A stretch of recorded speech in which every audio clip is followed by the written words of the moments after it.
pasahod na rin kay Foreman. Kaso 5,000 pa rin itong hawak ko. Kulang pa rin ito. Kaya pa rin talaga ng kulang ko. Ano kayang gagawin ko? Bigla mga tol! Diskarte na lang ulit Ay, ako. sira pa Rap! Eh pala yan mga tol. Sasya na kayo mga tol ha. May pupuntahan pa kasi ako. Lang tol, teka lang. Ano ka ba naman Rap? Masyado mo sinusola yung problema mo eh. Andito naman kami mga kaibigan mo para tulungan ka. Hindi naman sa ganun. Ayoko lang kayo damay sa mga ginagawa ko. Ano ka ba, Rap? Nandito kami para sa'yo. Ito yung pinagbentahan ng mga laruan ko. O ito Rap. Ito yung sa allowance ko. Hati tayo.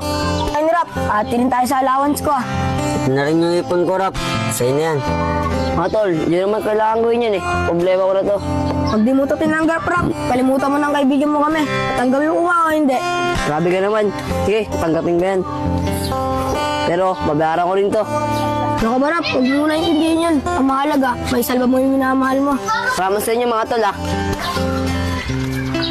Pero kulang pa rin talaga yung pambayad ko sa lalaking yun. Ulam! Gusto mo, bugbugin ko ba yun eh? Ano ka ba, Cyrus? Di pwedeng gawin yun. Yung sa akin lang, tigilan na siya. Rap, magkano ba yung kulang? 5,000 pa. Mga tol, nandiyan pala kayo. Makoy, ano nangyari sa'yo? May ginawa lang ako.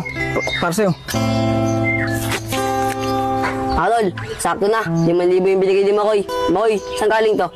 Oo nga, Makoy, sabi mo wala kang pera. Mga tol, ganito kasi yan. Talent ko kasing sumali sa beauty parlor. Eh, nanalo ako! Makoy, ibig sabihin yan,